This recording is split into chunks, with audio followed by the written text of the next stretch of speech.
Afternoon, everyone. Yeah, a sincere thank you to MAC, to the Museum Associations of the Caribbean, and for the amazing local host committee for all the hard work that makes this annual general meeting possible. I mean, organizing our travel and picking us up and keeping on top of everything. It's running so seamlessly because of how good you all are, and we really appreciate it. So our presentation is titled Collection from Scratch, a Case History from the National Museum of African American History and Culture. And as Natalie said, I am Joanne Hyppolite. I'm a museum curator at the National Museum of African American History and Culture, and I'll be providing a brief background on our museum to frame our topic before letting my colleagues tell you a little bit more about how we went about collecting. So on this slide here, you can actually see a picture of our museum. A recently completed museum, a recently opened museum. It is a Smithsonian institution, which makes it a federally designated museum. It's located in the historic core of Washington, D.C., on the Washington Monument grounds, as you can see there, and also on the National Mall, along with the majority of other Smithsonian museums. It is the only one of them, however, entirely devoted to African American history and culture, and was actually first conceived as such, and as a federally authorized, conceived even as a federally authorized museum in 1915, which is why we often talk about the fact that it's been a 100-year struggle to actually establish the museum.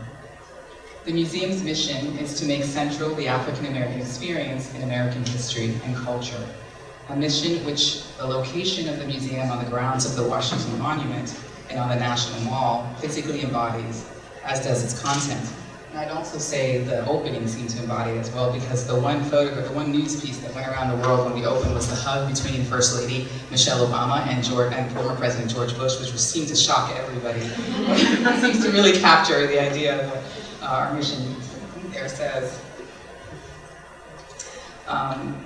So though we're an African American museum devoted to African American history and culture, we really are a museum for everyone, all Americans regardless of race or culture. And our attendance is projected to reflect a diverse demographic, and our exhibitions have been designed specifically with the diversity of those demographics in mind. We're also an inclusive museum in terms of what we mean by Black American. So we're inclusive of the Black diaspora.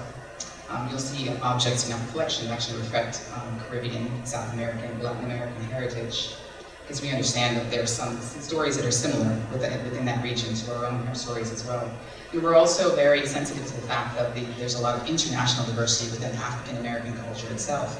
So as you actually walk around our museum, you look at labels for people like Shirley Chisholm, who's the first African American woman to run for president.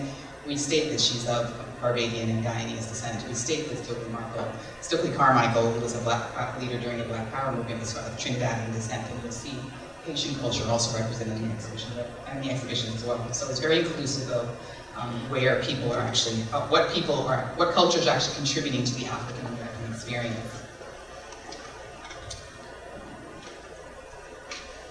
So the museum was signed into legislation by the United States Congress in 2003, and we officially opened our doors to great fanfare just 2 weeks ago on Saturday, September 24th. 2016, at a weekend-long event that included a dedication ceremony with public addresses by President Obama and former President Bush, who signed the legislation establishing the museum. We also had a 3-day festival on the grounds and numerous events. And I think I can speak for all of my colleagues here on how amazing and also surreal it feels to have made the transition from planning a museum for many years to actually being open now. We're still very much in that transition space as we try to meet the public demand for access to the museum. Like most other Smithsonian museums, we are free, but we have had to implement time passes, which you can get online or on phone, for visitors wanting admission to the museum in order to control the volume of people within the building at any one time. And the demand has been such that, and I recently just heard that all passes are now gone through March 2017, so the demand is really great for access.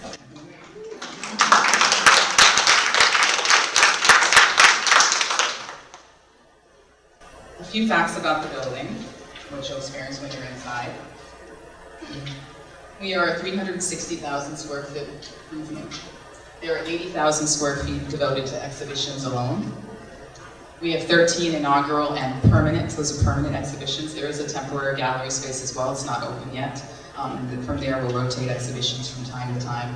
There's an education gallery or floor on the second floor. We have a theater, a cafe, which is getting very popular as well, actually, regional foods that are reflected in there.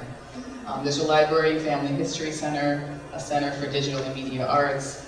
We have offsite is where we place our. I don't think there are any collections on site, correct, Michelle? No. So we have an offsite collection storage facility.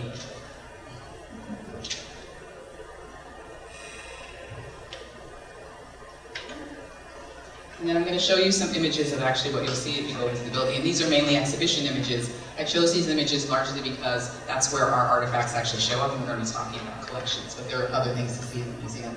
So these are some images from our Slavery and Freedom exhibition.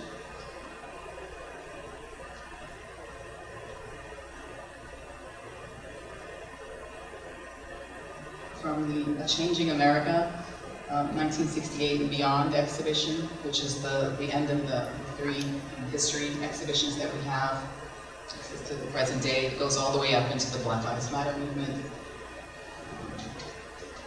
Our sports gallery on the 2nd floor. Our 2nd floor is considered our community. The 3rd floor considered our community galleries. An exhibition on the culture floor, which is on the 4th floor, related to African Americans in film, television, and on the stage. It's called Taking the Stage.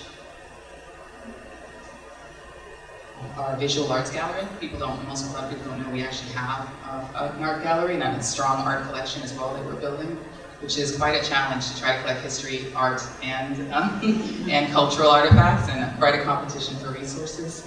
And this is the Cultural Expressions exhibition. So, but before we were all that, we were this.